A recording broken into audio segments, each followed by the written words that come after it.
What is it, like a cattle drive? I stumble, you stumble. Monkey Yeah. see, monkey do. Yeah, yeah. I'm frustrated with my computer. Well, would like to find and welcome any newcomers and all of our regulars. Don't forget to hit the like and subscribe button and the notification bell. You don't want to miss out on any good stuff. If you're looking for additional sequel-centric content, you can head on over to patreon.com/sequelcentric. Eduardo says good morning. Oh, good. I'm sure Gabby's with him. Excellent. Obviously, if he can hear us, that's good. Any other sound checks from any other family members or? Not yet. Okay. Well, I was gonna give a shout out to my buddy Chris over in sales, but if he's not here, I'm not shouting you out there, amigo. There's 4 viewers, so. Oh, maybe he is. Maybe he's one of the Say people. hi if you're in the. Yeah, Aunt Paula, Mother Tucker, Big Mama Blake. Wow, we have Stuffy. 5. We're up to 5 now. Excellent. Let's get this party No, going. wait. Oh. Both one last thing before we get this party started. Sorry, I got excited. Or this bull shirt rolling. We got a shout out to all of our patrons at the super outrageous tier. And right now, it's Eduardo and Gabby. They're at the outrageous tier. We were going to throw up a graphic, but the computer is having hissy fits. Yeah, we need to update our hardware, so, we need to go, sell our blood or something. Something. So we can... So maybe in future episodes we'll be like some of the other live podcasts, and we'll throw up the graphic.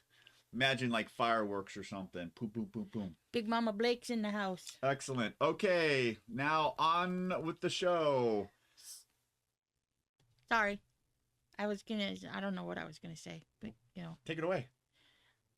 Oh, so, now on with the show. Oh. If you can't handle the host seat. I was reading this, but I saw this. I'm like, why am I reading that? Volume is a little low. I had to max out the volume. Okay, hold on. I can fix that. How's that? Is that better? Well, Sandy's. There we go. Give that a whirl. What's your history with the City Slicker franchise?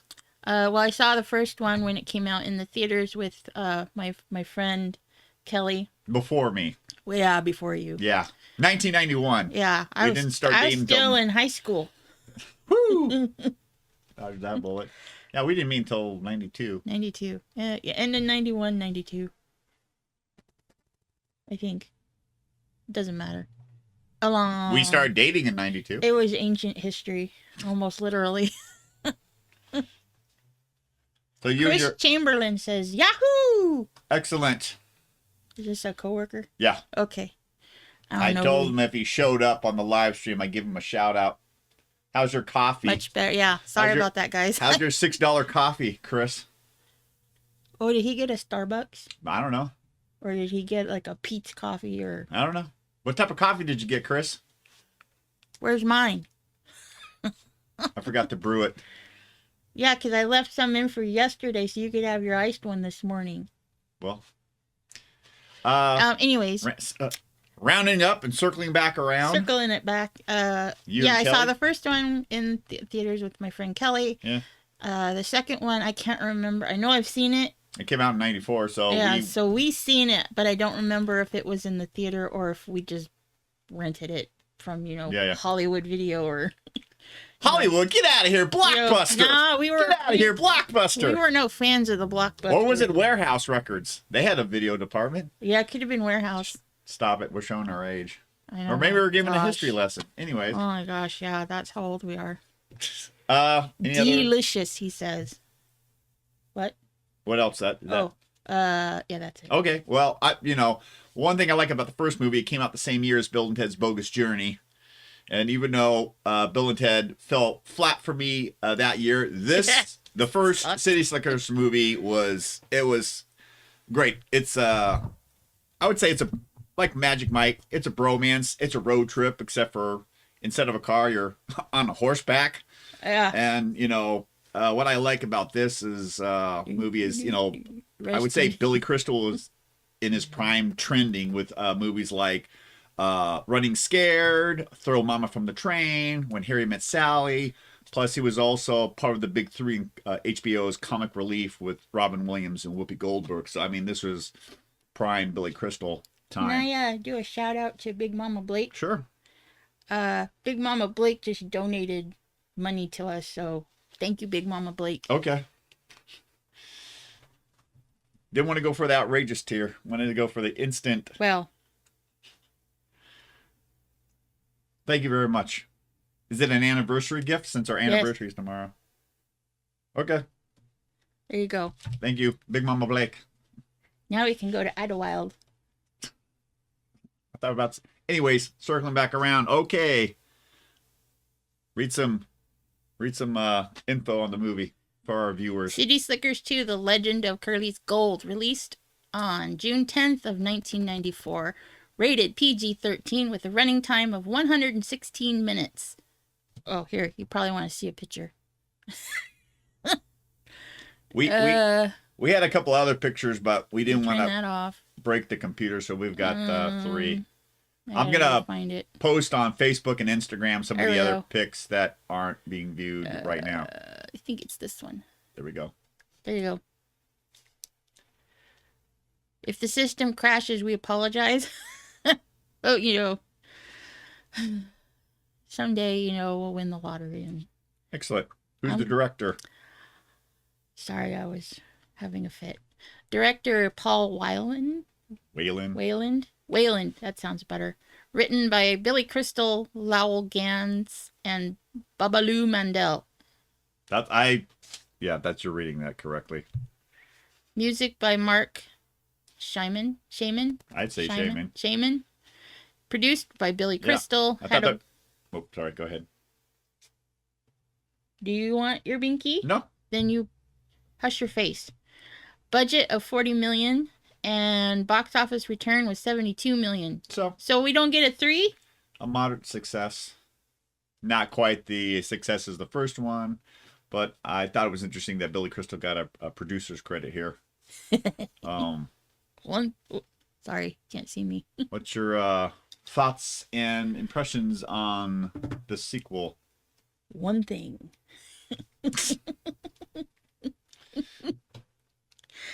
I thought it was a really good sequel. Very entertaining. Yes, it was very entertaining, and the only difference was they switched out one of the characters, and I'm sure we'll talk about that later. Yeah. I gotta find where we were. There we are. So I can get the other buttons. I lost my train of thought. Go ahead. My thoughts and impressions. Very enjoyable movie. Good follow-up to the first one. They traded out Bruno Kirby's character with John Lovitz's character. Daniel Stern's in it again. I like seeing him instead of being a doofus like the Wet Bandit or what was that other movie he played? Bushwhacked or something. Yeah, Bushwhacked. So he was, had a good storyline, a good twist. We'll get into the pros and cons of what I liked and didn't like, but overall, it's a good 90s movie. Western comedy. Yeah. If you want to label. That's what they label it on the internet, as a Western comedy. Yeah. I wouldn't. Or maybe it's a comedy Western, whatever. It's not like Blazing Saddles. I can see how they would because you're out west. You're out in the desert. So I can see how they might label it that way, but it's more like, I would say it's more in line with Pirates of the Caribbean, right? Because it's a treasure hunt. It's not like a true Western, like the Duke movies with the Duke. Yeah. Wait. There's a Duke in this movie. Yes, there is. Yes, not the Duke, but a Duke. Yes, not the Duke. Don't want to get Big Mama Blake all riled up since the Duke is, don't ruffle her feathers. No.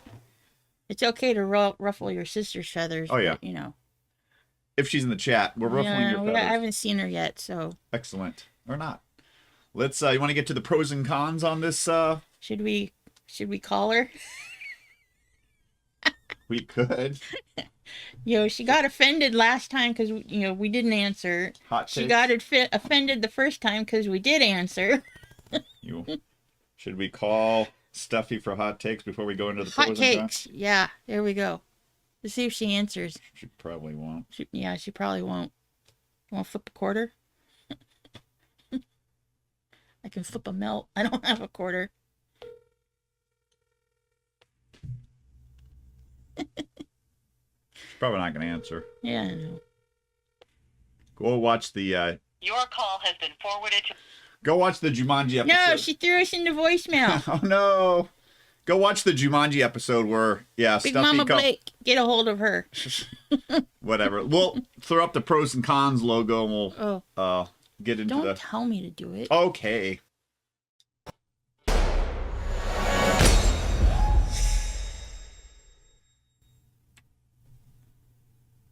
Give me a pro, Joe. I liked the animation in the beginning. Yes, definitely. It reminds me of like the Pink Panther animation. Yeah. Bob Katz. Was it the same guy? No, but apparently it's been a long time. If anybody's seen the older Pink Panther movies with Peter Sellers, they did a animated intro. So eventually that just kind of went away. So, I was doing a little research. Apparently there was a big gap between the last time a movie did that to City Slickers one in '91. So, but yeah, even Bob Katz, I guess, did Mr. DNA for Jurassic Park. Oh, okay. So, but yeah, that's one of my pluses. The animated intro is hilarious. It's I mean, cowboy getting just hurt, but with no pain. Yeah. So and they did the same with the first one. So I'm glad they did that again. Yeah, definitely a plus in my book. For me, yeah. Your sister's being a turd. She won't answer your mom. That's either. okay. She can be a shiny turd. Shiny turd. A plus for me is most, like with me and Duff, most of the original cast is back. Billy Crystal is Mitch, Daniel Stern is Phil, Jack Palance playing his twin brother Duke, and some of the secondary characters like Mitch's wife Barbara and the ice cream guys Ira and Barry Shalowitz. Then also the same actor that played the cattle ranch dude. Can't remember his name. So it was nice to see a lot of familiar faces and some new faces. You got another pro? I like the storyline. Same story but different. Yeah. They go back out and do a cattle run. No. God bless it. Well, you're probably getting confused because they went to that one place and they got they got the chuck wagon, some horses and stuff. Oh, yeah. Okay, no, they're going out to the desert to look for Pan gold. for gold. Yeah, they're going to pan for gold. Pan for gold. One to piggyback off that. When we were had a moment. when we were recently watching it together and Stuffy's hot takes. Here we go. Jan with SequelCentric, what's your hot take? My hot take is that I don't like people. Okay, thank you. Bye. Oh, jeez. There we go. There's Stuffy's hot take.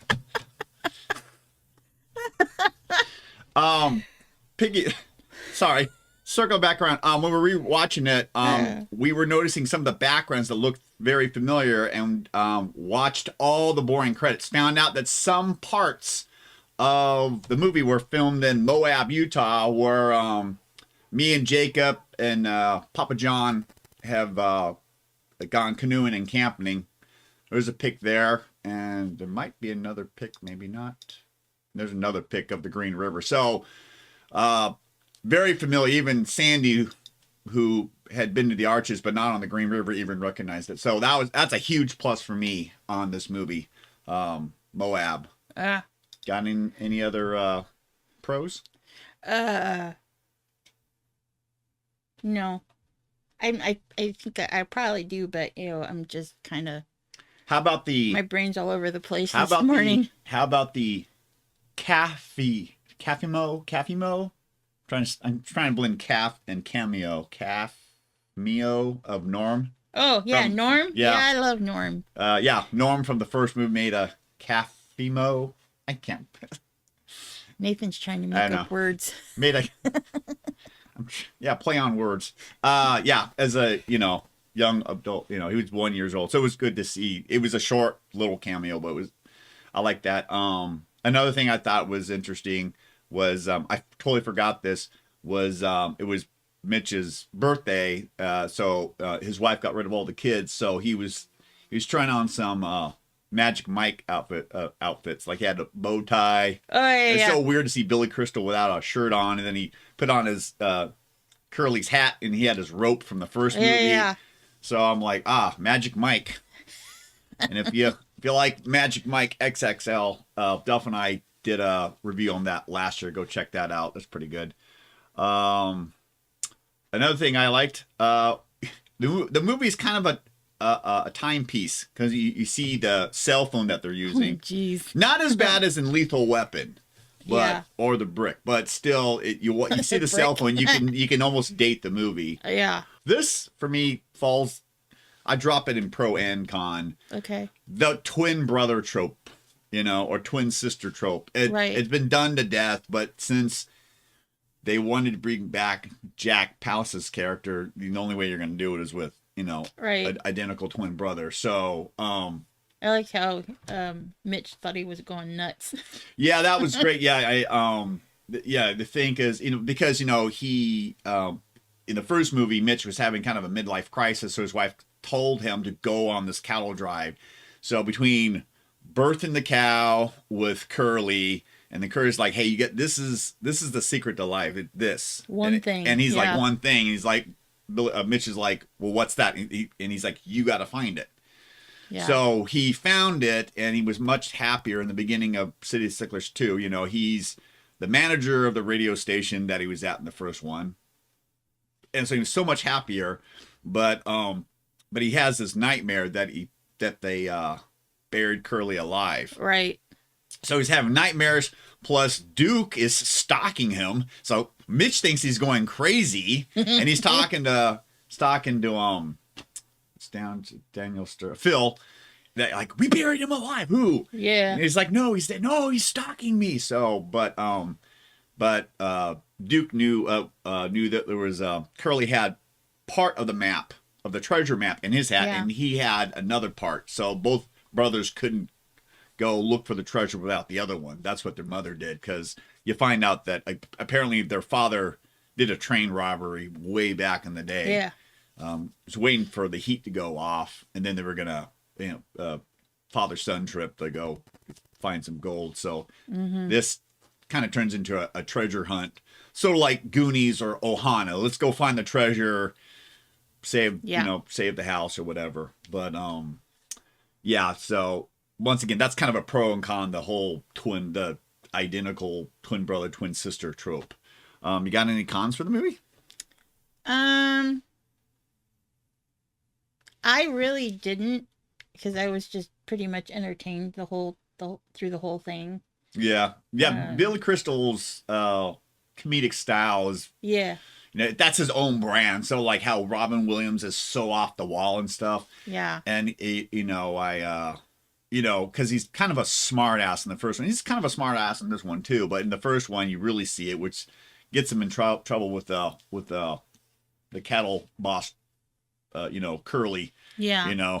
So I mean, if I had to pick like one, yeah, I guess con, I'd John Lovitz, just Yeah. because he's typecasted as that annoying character. Yeah, and he does it again in this one. Yes, I would agree. Yeah, John Lovitz replaced Bruno Kirby in this movie. He plays Mitch's younger brother, and that must be his MO through most of the 90s movies. Right, Such an and, annoying character, like Mom, Dad Saved the Universe. That's kind of what he did on Saturday Night Live too. Yeah, he's a Saturday Night alumni, but I mean that's got him, so many movies. You want that, Yeah. Tom Arnold's kind of the same way, but different. Right. Not quite as annoying, but he's, Right. But one of my big cons is the fact that Bruno Kirby was not in the movie. I really think when you had him, Phil, what was Ed? That was Bruno Kirby's character's name. Mitch, Phil, and Ed. Mm-hmm. They make a perfect trio. They kind of balance each other out because Yeah. Bruno Kirby's character was, let's do it. Let's jump out of an airplane. Let's go do the bull run. Phil's like, no, I don't want to do that. And Mitch was kind of the middle guy. So they really balanced out each other. You saw that at the end of City Slickers 1 when the two, after Curly died, the other two cowhands, they just, they left. So, so you saw the three of them work together to get the cattle drive home to Colorado. So, so for kind of an interesting fact is apparently Bruno Kirby was so allergic to the horses on the first movie, they had to keep giving him these really intense allergy shots every day because it was so bad. So that was probably... Yeah. Do we have a picture? Was that one of the pictures that didn't make it? Yeah, it didn't make it. I'll throw up Bruno Kirby's character, but so that's one of the things I missed about the second one, because his character was always kind of balls to the wall. Let's do it. Mm-hmm. So, you have another con? I think I would have liked to seen a third one. Yeah, I agree. Sometimes it'd be nice to have one more to fill out a trilogy, because they're, like Bill and Ted was a duology up until recently. Wayne's World is a duology. This one's a duology. Yeah. I don't know how they would do that. Oh, well. They kind of really wrapped it up. Well, it's interesting. I'm with you. I'm kind of bummed out they didn't do a third one. Like Bill and Ted Face the Music. But in a recent interview that I saw, they asked Billy Crystal this question about a third City Slickers, and he'd be down for it. Yeah.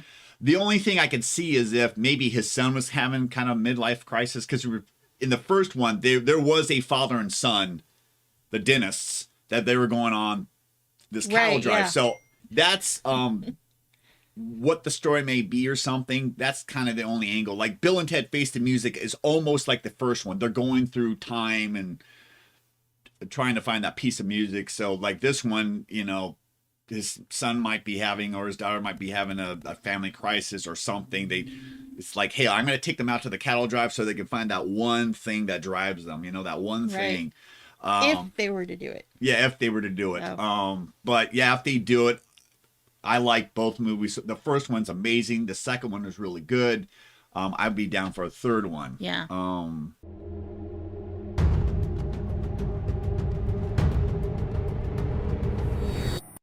Shandy. Yeah. Nate. Does this movie sequel for you? Absolutely. Okay. Yes, it does. I mean, it builds on the last one.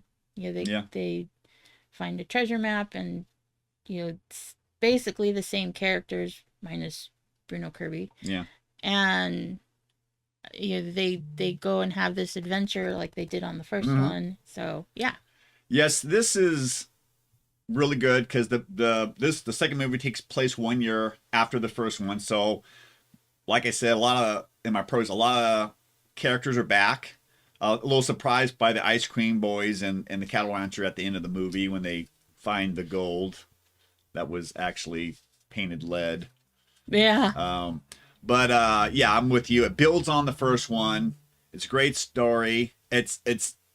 They're on an adventure, but it's a completely different adventure from the first one. So you don't feel like, because with sequels they tend to use like sort of the same formula. I always kind of go back to Die Hard 2, exactly like Die Hard 1, except for Die Hard 1 it's vertical with a building, and with Die Hard 2 it's horizontal with with an airport. And so I'm glad that they found a way to bring back Jack Palance. He's an amazing actor. Long list of credits of old movies. And for me, it just misses the mark. And I think for me, it's really because John Lovitz is in it and not Bruno Kirby. But I understand why they did it. So it just misses for me as Bruno Kirby reminds me of now I forgot his name. If Kirby the little pink marshmallow had a mustache. No. Joe Pesci. His voice, he sounds like Joe Pesci. He kind of, which would have been funny if Joe Pesci was in this with that might have being that they've worked together before. That would have been interesting if they didn't have John Lovitz and Joe Pesci in there. Joe Pesci's kind of interesting. Yeah. He's done serious stuff like Casino, and then other stuff like The Super and stuff like that. And then most people know Joe Pesci from Home Alone, the first two Home Alone movies. Yeah. So that would the other Wet Bandit. Yeah. Yeah, that would have been funny if they had Joe Pesci and Daniel Stern. The light bulb went on. That's what I was referencing. Okay, sorry. What are we? We're the Dirt Bandits. Okay, well. A wash tub bandit. Wash tub. So, what's your verdict for? For me, it's definite watch it. Whether you stream it, if you already own it, Yeah. I would rent it, whatever you have to do, watch it. Even though I thoroughly enjoy this, I would probably tell the average person, if they're going back watching 90s films, to ditch this one. Unless you're a complete Billy Crystal fan, then totally watch it. But if anybody's looking for like a good 90s comedy, the first one, I think, outshines the first one by far. So, wow, difference of opinion. But you're the one with the buttons, Sandra with the buttons. You throw up the verdict. You throw up the verdict that you think everybody should know. Okay, just a little note for Duff. I break all ties. Oh, sorry, guys. We're going back to Does It Sequel? It sequels for Sandy. It almost sequels for me. You heard the boss lady. Watch it. I say ditch it unless you're a Billy Crystal fan. But overall, it's a good 90s good feel movie. Yeah, it is. If you're looking for kind of a weird, not really treasure weird hunt movie, and you don't mind John Lovitz, who burned a hole in the map. I pushed a button. Sorry. Where do we go? Like Spaceballs. Where do we go? It's black. We have some comments. Okay. Chris Chamberlain says he's loving the graphics that we do have. Which I can't take credit for those. That was all Duff set up. Does it sequel? Oh yeah, the stingers. Yeah, yeah. That's all Duff. Duff set that all up before he bailed out on us. Well, love you, Duff. Yeah. Poor Duff. Be nice. Hey, if he could be here, he would be here. Yes, he would. He's a founding member. Eduardo says he hasn't watched City Slickers 2 yet. It's still on his watch next movie list. Mm-hmm. That list is getting kind of big for him. Chris Chamberlain. I probably could just say Chris, huh? Just say Chris. I haven't watched it either. Chamberlain! Dark Crystal. I haven't watched it. Rewatched City Slickers last night, but fell asleep before I could get to the sequel. Gonna watch it after this podcast. Gotcha. Nate, if you don't like it, Chris, I'll buy you a Coke from the vending machine. Eduardo says Nate is not a fan of burning maps. No, you need a map when you're going down the Colorado River or the Green River. And Chris says, check your phone for good news, Nate. Gotcha. And he says, woohoo! I think that's about enough for City Slickers 2 and candles. We're going to wrap this up. We're going to go start celebrating our anniversary, our unofficial anniversary tomorrow. 22 years. Around the sun. Because when you get married on the 29th of February, you married. Yeah. So this is what, 4.2. 4.2, yeah. 4.5 years of the official legal. Let's see. So that's. I hope we're legal. That's 5. No, what? Not 2.5. 5.5. Because we had the big 5 over 20. Yeah. Party before COVID at right, Big Mama Blake's house. Literally right before COVID. At Seven Hills before she ditched us and went to Sparks, Nevada. Thanks a lot. Yeah. We love you. When are we moving there? Not today. Probably not tomorrow, but one day. Eduardo's out of his last candle. Well, hitting it up when he comes back to work. I got candles. Anybody that works with me, I usually carry candles in the back of the car. Santa will. Lots of brand new scents coming out. Sorry. Well, I'm just trying to wrap this up. Yeah, so I know you are, get but you know, we're getting engagement, so that's good. Yes. We're not getting But I was engaged. told by some people that I You do ramble. drone on too much. You do drone on. No, you go off topic and you drone on. It's not my fault. I know. I'm hyperactive. Ludicrous speed! Go! Yeah, I know. Or ADD. AD, something. Gotcha. Well, HD, that's it for today. ADD. What's your website for candles? Oh, candles. It's sanderscandles.com. Very easy to remember. Or just look me up. I usually have candles in the back of the car at work. Check out our other content. If you're also want to re-listen to us, but audio, we're on all the major podcasts like Amazon, Google, Apple, Podbeam, Pandora, Spotify, Chatbox, iHeartRadio. Pretty much all of them. Pretty much. If we're not there, let us know. We'll get it added. We'll get it out of there. A shout out to a few people I know that just listen to us on audio, like my buddy Justin over at New Car Sales, and my buddy Robert, who used to be a shuttle driver, but he went back to trucking.